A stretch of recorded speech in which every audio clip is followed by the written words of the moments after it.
Erkak o'zi qanaqa ayolni yaxshi ko'radi? O'zini qadrlaydigan, o'zini sevadigan ayolni yaxshi ko'radi. Ayol o'zini qadrini bilsa, boshqaga ham qanday qadrini yetkazishni yaxshi biladi. Bunday ayollarni erkaklar yaxshi ko'radi. Chunki bu ayollar o'sishga, rivojlanishga, o'zida yangiliklar qilishga juda ham o'ch bo'ladi. Yana bitta narsa borda, zamonga moslashib yurishni yaxshi ko'radi. Yangi ilmlar paydo bo'ldimi o'zi haqida o'rganishga intiladi. Yangiliklar qilishga intiladi. Oilada o'sha muhabbatli muhitni va o'ziga bo'lgan muhabbatni saqlab qolishga harakat qiladi. Shuning uchun ham o'zini sevgan, o'zini qadrlagan ayollarni erkaklar yaxshi ko'radi. Agar mabodoga, masalan, uyda ayol ish bilan ovora bo'ldi. Shunaqa ayollar bor, misol uchun, uyda ishini ham qiladi, o'zini ham yaxshi saqlaydi. Lekin shunaqa ayollar bor, men ularni ayblamayman, shunchaki ular bu ilmdan bexabar qoldilar. Bu balki erkak tomonidan bexabar qolgan bo'lishi mumkin. Balki uyda butunlay ish bilan band qilingan bo'lsa ayol, farzandlar bilan band qilingan bo'lsa yoki ro'zg'or bilan band qilingan bo'lsa, masalan, men qishloq ayollarini bilaman, ular yerlarda ishlaydi, paxta yig'im-terimlariga chiqadi, u paytda ertalabdan paxta terishga chiqadi, kechki paytgacha-da. Bular o'zi bilan ovora bo'lib qoladi yoki pul topish kerak, ro'zg'orini tortishga yordam beraman deydi. Bir kun keladiki, turmush o'rtog'i moliyaviy jihatdan o'zini to'qlaganidan keyin ayol yordam berib bordi-ku shu insonga. To'qlagandan keyin xiyonat qiladi xotiniga. Sababi ayol o'zini qadrlamadi. O'z paytida o'zini hurmat qilmadi. O'z paytida o'zini sevish ilmini ham bilmadi. Ana shuning uchun ham erkaklar o'zini sevgan ayollarni yaxshi ko'radi. Bilasizmi, shunaqa chiroyli ayollarni bilamanmi? Chiroyli, men aytaman, erkak deyman, shuni qanday sevmasligi mumkin deyman. Lekin eri sevmaydi. Meni erim uradi deydi-da. Masalan, bugun bitta ayol bilan gaplashdim. Chiroyli ayol, lekin uni eri uradi, haqorat qiladi. Qarindoshlarnikiga borishga qo'ymaydi. Ota-onasini ko'rib kelishga qo'ymaydi. Men aytdim-da, shunaqa chiroyli ayolni qanday qilib qadrlamasligi mumkin? Sababi shu. Ya'ni u o'zi haqida hech narsani bilmaydi. O'zini sevmaydi, o'zini rivojlantirmaydi, o'zini ustida ishlamaydi. To'g'ri, u yuzini ustida ishlashi mumkin, kiyimini ustida ishlashi mumkin, lekin ichki holati bo'yicha ishlamaydi. O'zini sevish nimaligini ham bilmasligi mumkin. O'zini sevish nimaligini bilmadi, seva olmadi, qadrlay olmadi, hurmat qila olmadi o'zini. Eram va boshqalar ham qadrlamaydi, boshqalar ham sevmaydi. Bu achchiq haqiqat. To'g'ri, bu kimgadir yoqmasligi mumkin, menga bahonalar ko'rsatishi mumkin. Menimda ishim ko'pda, bolalarim bor, turmush o'rtog'im ro'zg'orga topib kelmaydi deb bahonalar qilish mumkin, lekin hozir hammamiz kuzatib turibmiz, bu bahonalar o'tmayapti. Agar o'rganmasa bo'lmaydi. O'zi ustida ishlamasa bo'lmaydi. Hozir zamon shuni talab qilyapti. O'zini sevish uchun ayol o'zi nima istayotganligini bilishi kerak. O'zini xohlagan narsalariga o'zi harakat qilish kerak. Ichki holatiga e'tibor berish kerak. Menga nima yetishmayapti? O'sha yetishmaydigan narsani o'ziga o'zi taklif qilish kerak, o'ziga berish kerak. Agar hech narsani bilmasa, qo'lidan hech narsa kelmasa, mutaxassislardan foydalanish kerak, psixologlardan foydalanish kerak. Misol uchun, to'g'ri, masalan, misol uchun meni bitta Xurshida degan o'quvchim bor. O'sha o'quvchim o'zini qadrlashni bilmasdi.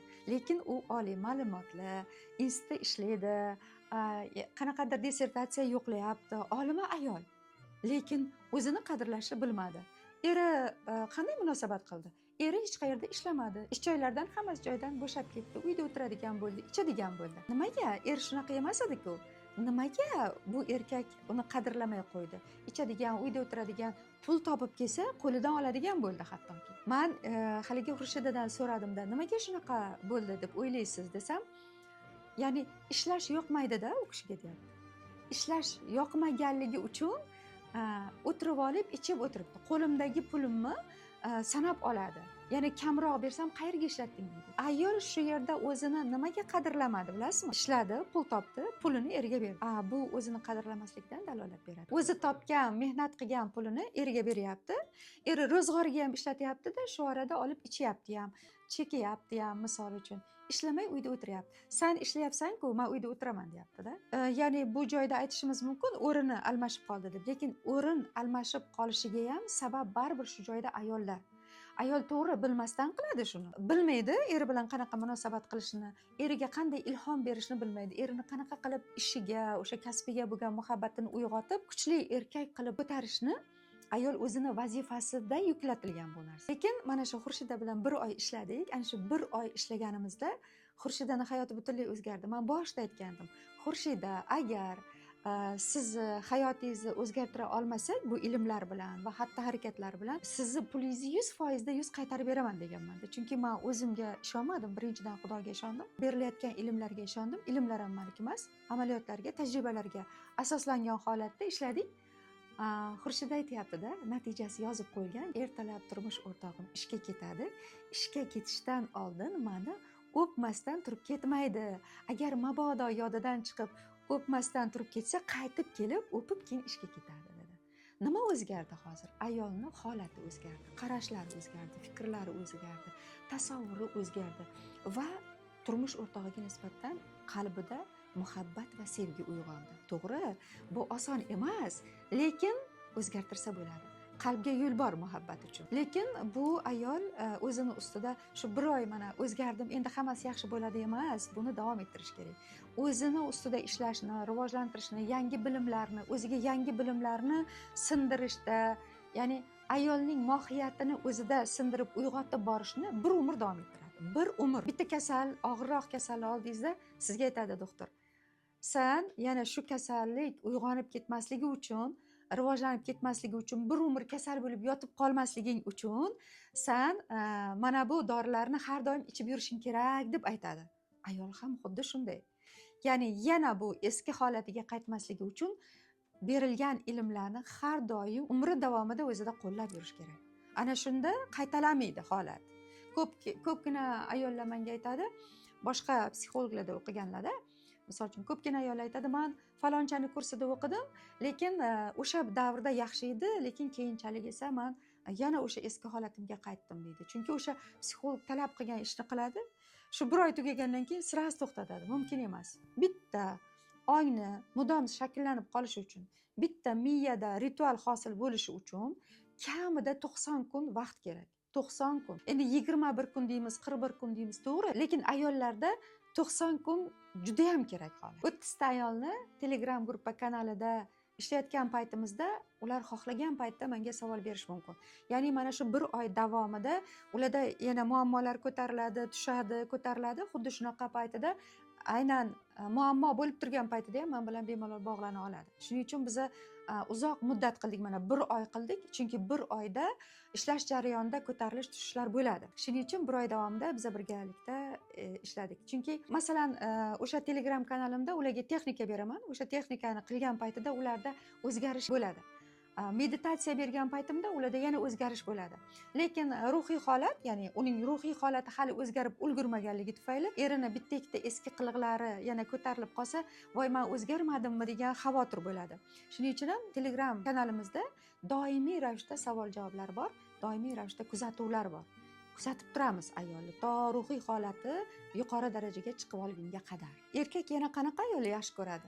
Zamon bilan hamnafas bo'lgan. Ya'ni bu degani misol uchun nimadir maqsad qo'ygan, o'shanga harakat qilyaptimi? Bilan o'sha bitta maqsad yo'lida hamnafas bo'lib turgan ayolni yaxshi ko'radi. Masalan, zukko va aqlli ayolni yaxshi ko'radi.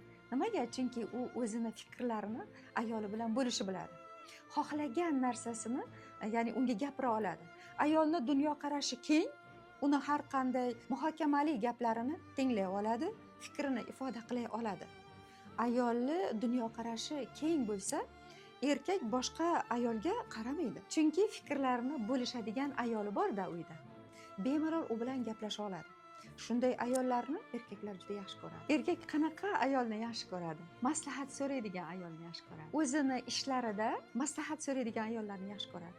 Chunki ayol eridan maslahat so'ragan paytda erkak o'ziga nisbatan ishonchi kuchayib boradi va unga maslahat berayotgan paytda unga yangi bilimlar, yangi g'oyalar keladi.